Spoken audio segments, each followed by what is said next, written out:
Hi guys, good day. Let us tackle about formulating a statistical mini research.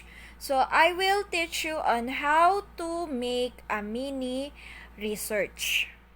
Let us define first what is research.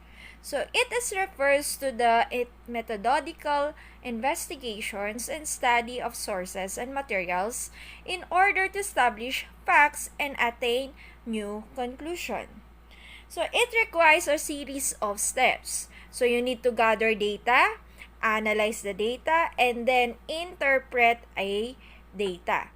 So bakit nga ba tayo gumagawa ng research? So gumagawa tayo ng research para masolusyonan natin ang nag-i-exist na problema. So, yung ating problema na yon, masusolusyonan natin, then makaka-conclude tayo kung ano bang paraan ang magandang gawin para dun sa research na ating nakuha. We have 3 important steps in statistical mini research. First, you need to identify the problem. Dito yung mag-iisip ka na ano ba yung problema na nag-i-exist, then the title of your research. Next, search for solution. So, in this part, ito na yung ina-analyze mo na ang iyong research. So, meron ka na ditong computations with your research and then, makikita mo na dito kung bakit nag-i-exist yung problema na meron dun sa iyong research. Then, third one, we have present the solution. Meaning, dito na yung ikaw ay magko-conclude. So, dun sa na-analyze mong data ng inyong research, you will now have your conclusion. So, you are going to present what are the different solution that we can apply to your research. So, clear? Let's have the parts of statistical's mini research. The first part, we have what you call the title page. So, the title page is the very first page of the research paper. It should contain the paper's title, the author's name, and the completion date. So, dito nagsisimula ang lahat sa title mo. Okay? So, kailangan title pa lang ng inyong research ay makukuha mo na agad yung attention sa'yo nung magbabasa ng research mo. So, here's the sample format for the title page. So, we have here the title of the research. Then, we have the author's name, kung sino-sino yung mga gumawa. And then, the completion date of your research. The second part of statistical mini research, we have the introduction or the rationale. So, this is the first part of the research where the researcher introduces the topic. So, dito pa lang, kailangan mo nang i-get yung attention ng inyong reader. So, para maging interesado sila dun sa iyong magiging research. So, it should give some backgrounds information and should set the context. So, nandito lahat kung bakit ito yung napili mong research, ano yung dahilan, then introduce mo kung ano ba itong tungkol saan ba itong research mo. So, that is your introduction. We also have parts of introduction. Letter A is what you call statement of a problem. It contains the research questions the researcher is or are trying to answer. So, nandito lahat yung mga gusto mong alamin dun sa research mo, yung mga tanong na gusto mong alamin dun sa ginagawa mong research. Letter B, definition of terms. So, these are the list of important terms in your research. So, dito nyo makikita lahat ng related words na ginamit nyo within your research, then i-define nyo lang siya. So, that is definition of terms. Next, hypothesis. Hypothesis, this is a clear, specific statement of expectation that has to be tested. So, dun sa kinuha mong statement of the problem, so bibigyan mo siya ng hypothesis if there is there is a difference between or there is no difference between dun sa nakuha mong dun sa ginawa mong statement of the problem. So, nandito na yung statement 2 of expectation. Here is the sample introduction for a mini research. So, make sure lang po na ang inyo pong body or yung mga text nyo ay naka-justify. Alright? Sample of statement of the problem. Sample of definition of terms. So, yung definition of terms, kailangan kung ano yung nasa mga words na nasa statement of the problem mo, yun yung ilalagay nyo sa definition of terms. The third part of the statistical mini research is what you call the body. So, ito na yung pinaka-chapter 2, 3, and 4 ng inyong research. So, yung chapter 1, yun yung introduction eh. Then, the body, that is chapter 2, 3, and 4.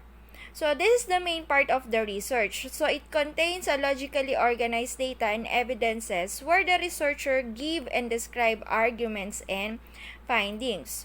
So, we have the background of the study as a part of your body.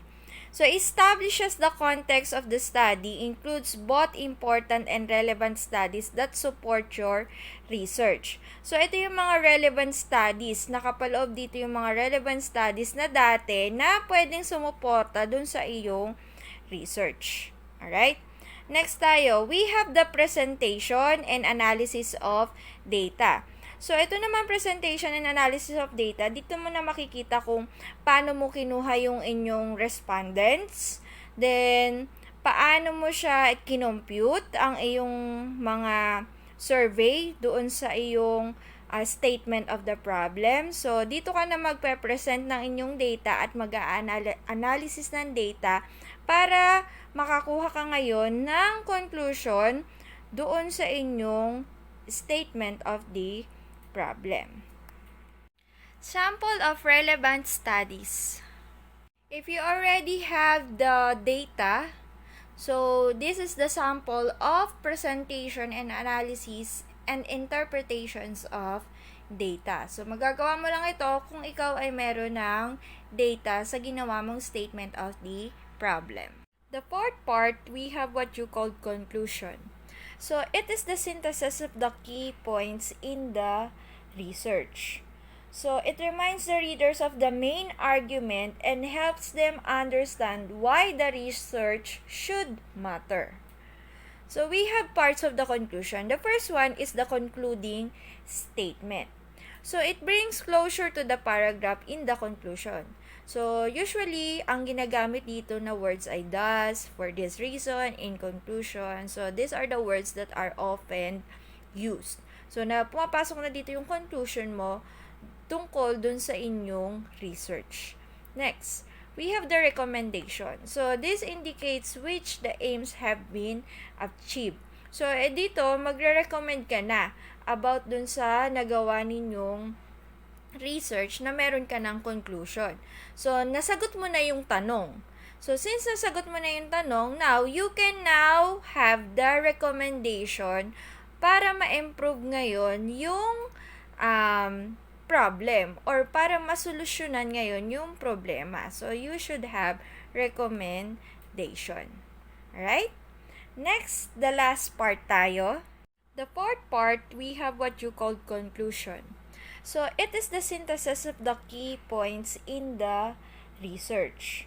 So, it reminds the readers of the main argument and helps them understand why the research should matter.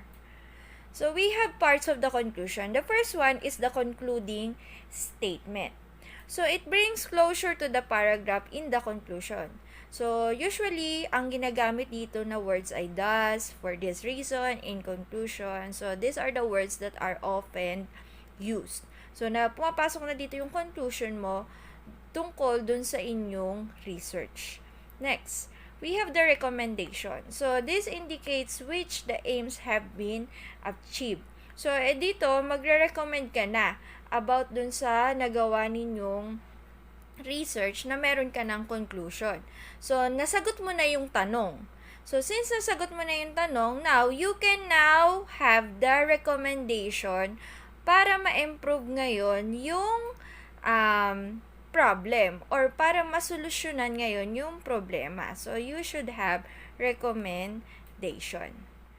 Let's have the last part. So, we have here appendices. So, this is not essential part of the text but are supplementary materials to make the research more comprehensive. So, dito mo na makikita yung mga questionnaires mo, yung pinaka-documentation mo, yung result ng sagot ng inyong mga respondents. So, dito nyo ilalagay sa appendices. So, ito yung pinaka-last part ng inyong research. Let's have the sample for the conclusion and recommendation. So, this is the sample of appendix. So, example here is instrument you use to your research. Ito yung mga survey question na gagamitin mo para doon sa iyong research. So, yan yung one of the appendix. Let's move with this part.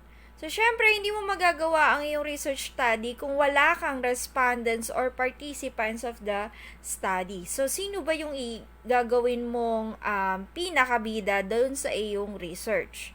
So, meron tayong tinatawag dito na population at saka sample.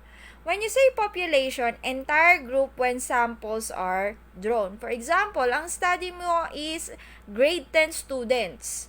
So, lahat ng grade 10 students within the school na ini-study mo. So, what naman kung sample? Sino naman si sample? When you say sample, it is the subset of the population. So, yung sample, ito lang yung gagawin mong respondent. So, paano mo kukuhanin si sample? For example, sa population na grade 10, so, syempre, napakarami nun. So, kukuha ka lang doon ng sample na pwede mong gawing study mo. So, pili ka lang ng section kung gusto mo. So, meron tayong iba't ibang klase naman ng pagkuha ng sample or what you call sampling method. Let us have now the sampling method. So, paano mo nga ba pipiliin ang inyong respondents or participants in your research? So, this is the process by which entities of samples are chosen. So, we have two types of sampling method. Yung isa ay probability sampling and the other one is non-probability sampling. So, dito muna tayo sa probability sampling. In probability sampling, we have the random selection. When you say random selection, so there are equal parts of selecting a respondents. So, for example, we have here kinds of probability sampling. So, meron tayong 4.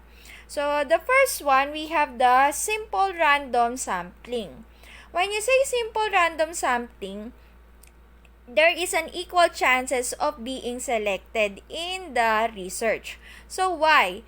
So, simple random sampling, ito yung gagawa ka ng isang tambyolo, then, sa pamamagitan ng pagpili mo, pagkuha mo ng mga names nun, so, yun yung tinatawag mong simple random sampling. So, bubunot ka ng mga pangalan na hindi mo alam kung sino yung lalabas doon.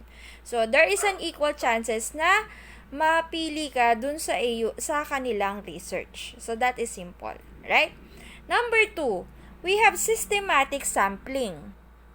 So, when you say systematic sampling, individuals are chosen at regular intervals. For example, yung mga respondents mo, papipilahin mo for example sila. Para maging systematic ka, for example, lahat ng pang-5. So, yan yung pipiliin mo. So, that is example of systematic. So, ano pa? For example, boys and girls. So, ang gagawin mo naman ay lahat ng G5 from iba't ibang section. So, yun. So, that is systematic. So, meron kang regular intervals o meron ka ng napili kung paano mo siya pipiliin. Alright? Next tayo, let us have stratified sampling. When you say stratified sampling, dividing the population into subpopulations that may differ in important ways. So, for example, in this stratified sampling, hahatiin mo na yung iyong respondents. So, sino-sino ang magaling halimbawa sa math? Sino-sino ang magaling halimbawa sa English? So, hinati mo na sila. So, since mathematics ang inyong research tungkol sa mathematics, so, syempre, punta ka dun sa kung sino yung pinaka-respondents mo. Doon ka sa mahilig sa mathematics. Or, for example, ganun lang So, another pa. For example, so, sino ba yung mga matataas ang nakuha sa math? Sino-sino ba yung matataas ang nakuha na grade sa mababa at mataas na grade sa math? So, doon, so syempre, kung ang inyong study ay tungkol sa influence kung bakit mababa ang scores ng mga taong ito sa math, syempre, punta ka dun sa mga students na mababa yung mga nakuhang scores. So, lahat sila na yung inyong respondents. So, that is stratified. Hinati mo na sila sa subgroup, sa yung population. Alright? Next tayo. Punta tayo kay cluster sampling. So, when you say cluster sampling, dividing the population into a subgroups. But each group should have similar characteristic to the whole sample. So, para siyang same ni stratified sampling. Iyon nga lang, sa cluster sampling, so, hinati mo sila. Sinubgroup mo na sila. Hinati mo sila sa dalawa. Isang matataas sa magagaling sa math, isang hindi magagaling. So, ang mangyayari dyan, dun sa, for example, ang study mo ay yung hindi magagaling, ang mangyayari dyan, pipili ka pa dun randomly. Okay? So, paliliitin mo pa yung sample mo. So, that is cluster sampling. So, we have now your probability sampling. Now, let's move with non-probability sampling. Let's have non-probability sample. So, this is non-random sampling. Okay? So, the first one, we have the convenience sampling. When you say convenience sampling, individuals who happen to be most accessible to the research. For example, si kapitbahay mo. So, accessible siya. Mas accessible siya dun sa iyong research. Pwede mo na siyang gawing sample. So, that is convenience. Next tayo. We have voluntary response sampling. When you say voluntary response sampling, ito naman yung people that volunteer themselves. Halimbawa, ako yung sample mo dun sa iyong research. Pwede ba ako? So, that is voluntary response sampling. Number 3. Purposed sampling. So, select a sample that is most useful to the purpose of the research. So, ito yung karaniwang tinatawag nating judgment sampling. Halimbawa, naisip mo, si ganire, pwede siya dun sa ating research. Yan. So meron ka na agad na naisip na tao kung sino yung pwede mong isama sa research mo. That is purposive sampling. Next, let us have the snowball sampling. When you say snowball sampling naman, recruit participants via participants. So, yung meron kang participants, so i-recruit niya na eto si ganire ay pwede mo rin maging participants dun sa iyong research. Alright? So, hopefully naintindihan nyo kung paano pumili ng ang respondents nyo. So, pwede kang gumamit ng probability sample or non-probability sample. Alright, so that's all for today. So, hope may naintindihan kayo kung paano gumawa ng isang mini research. In my next video na po ay how to compute a sample size in a population. So, yun yung susunod kong video. So, paggamit ng Slovin's formula. Alright, so thank you for today. So, bye-bye!